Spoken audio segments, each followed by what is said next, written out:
Hello dear student, welcome. तो अभी जैसे तुम्हारा एग्ज़ाम आ रहा है तो हम लोग ने सोचा चलो आ जाओ मटेरियल कॉस्टिंग का सम सॉल्व कर लेते ताकि तुमको एग्ज़ाम में अच्छे से हो जाएगा। तो 2-3 सम करा दे तो अच्छे से। तो अभी इधर क्या फाइट करने बोला अपने को, इकोनॉमिक ऑर्डर क्वांटिटी। ठीक है, ये सम एग्ज़ाम में आता ही है, शॉर्ट नोट्स में भी आएगा।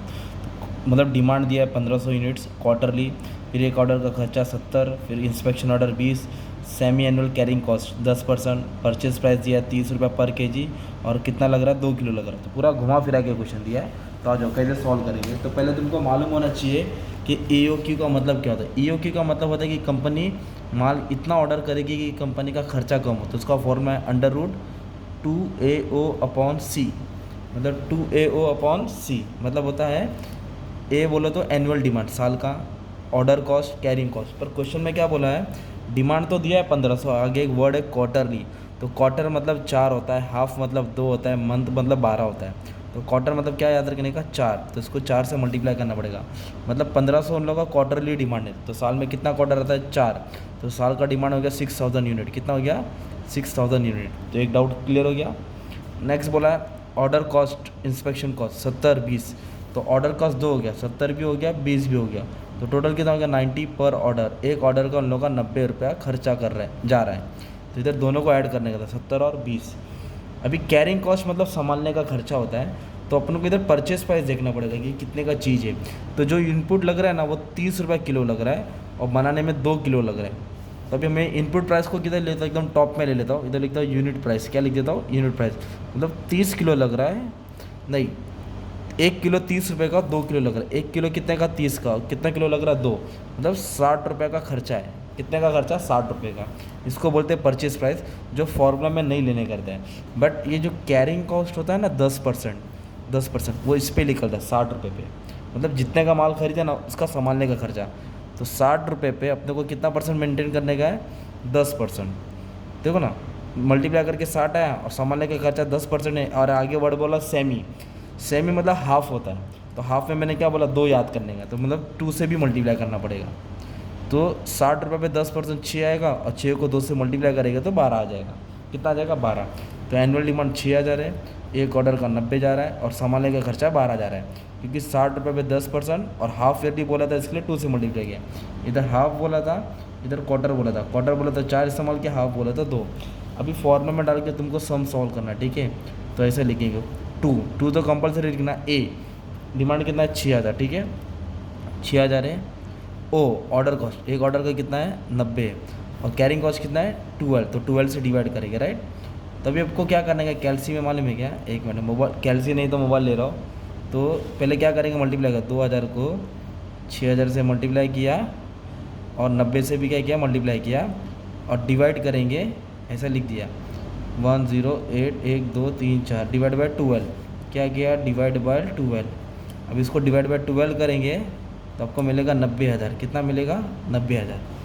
कितना मिला अपने को, 90,000, ठीक है। अब 90,000 का स्क्वायर रूट दबाने का, ठीक है।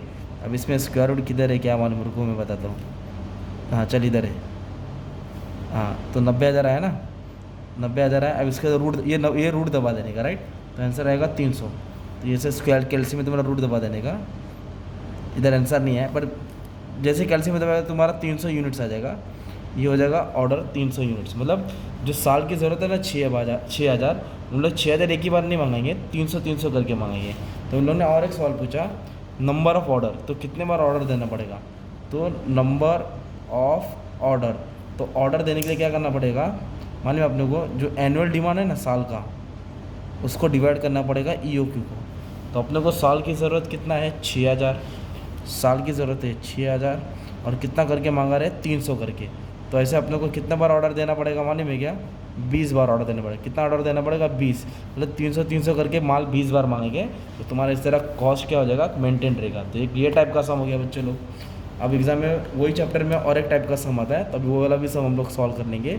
तो आ जाओ, अभी सबसे पहले क्या दिया है, पेज नंबर क्या लिख के रखो ताकि तुम्हारा मेरा दोनों का टाइम बचे। Time is very important. देखो ये लिख के आएगा, मटेरियल टर्न रेशियो, मटेरियल के जगह पे आएगा स्टॉक टर्नओवर रेशियो या इन्वेंट्री आएगा। तो अपनों को ये सॉल्व करने का है। तो पहले मटेरियल टर्नओवर रेशियो का फॉर्मूला क्या है, इन्वेंट्री मतलब material, cost of goods sold divide by average stock. तो सबसे पहले एवरेज स्टॉक सॉल्व करो, राइट। तो एवरेज स्टॉक का मतलब क्या होता है मालूम है, एकदम सिंपल है, ईजी है।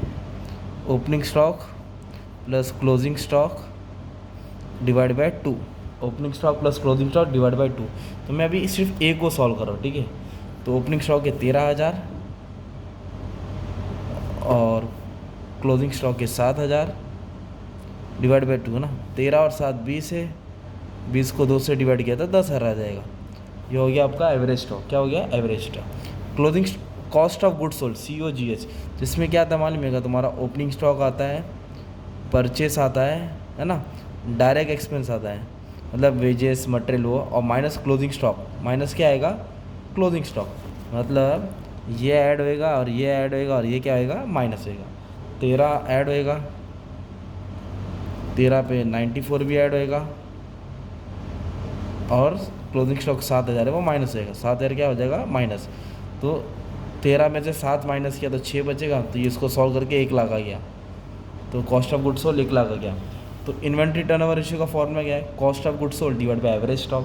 तो कॉस्ट ऑफ गुड्स सोल्ड कितना है? 1 लाख है, और एवरेज स्टॉक कितना है? 10,000 है। तो इसको सॉल्व करेंगे तो 10 आएगा, तो 10 टाइम्स लिखेंगे। क्या लिखेंगे? 10 टाइम्स, मतलब 10 गुना लोग स्टॉक मेंटेन कर रहे हैं। अभी तक बोला कितना दिन में पैसा वसूलेगा, कितना दिन में। तो इधर लिखेंगे नंबर ऑफ डेज। क्या लिखेंगे? Number of days. तो साल में कितना दिन रहता है? 365, उसको 10 से डिवाइड करो। अगर मंथ बोला है तो ऊपर 12 आएगा और 10 से डिवाइड करो। अगर वीक बोला है तो 52 आएगा, 10 से डिवाइड करो। अभी तो डेज बोला है, साल का डेज भी दिया है, तो 365 को डिवाइड करेंगे 10 से, तो इतना दिन मेंटेन रखना पड़ रहा स्टॉक। कितना? 36.5, मतलब 37 डेज। ये हो गया तुम्हारा फाइनल आंसर। ये मैंने ए का सॉल्व किया है। किसका सॉल्व किया है? ए का। सेम वैसे ना आप बी का भी सॉल्व करेंगे, ओके, ऐसे बी का भी करेंगे और सी का भी करेंगे। तो ऐसे टेबल में सॉल्व करो, अलग अलग सॉल्व करो, तुमको जैसे जमता वैसा सॉल्व करो, ठीक है।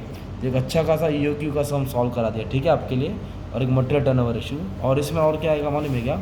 एक फीफो आएगा और एक वेटेड आएगा। दोनों में सम 20 मार्क के लिए आता है, ठीक है। तो ये भी अच्छे से मैंने सॉल्व करके अपलोड कर दिया हो, तो उस पर ध्यान देना, ठीक है। अगर आपको चाहिए कि मैं पूरा कॉस्ट का सोल्यूशन चाहिए, तो ये नंबर पे मैसेज कर दो, मैं पूरा बुक का सोल्यूशन दे दूंगा। अच्छा गलत 30-40 हम सॉल्व करके रखा है, तो उसका 100 रुपीज़ पर चार्ज करो, ठीक है। ज़रूरत है तो मैसेज कर दो, तुमको ये मिल जाएगा। जैसे व्हाट्सएप पे मैसेज कर देंगे, पेमेंट कर देंगे, मैं सेंड कर दूँगा। Thank you very much.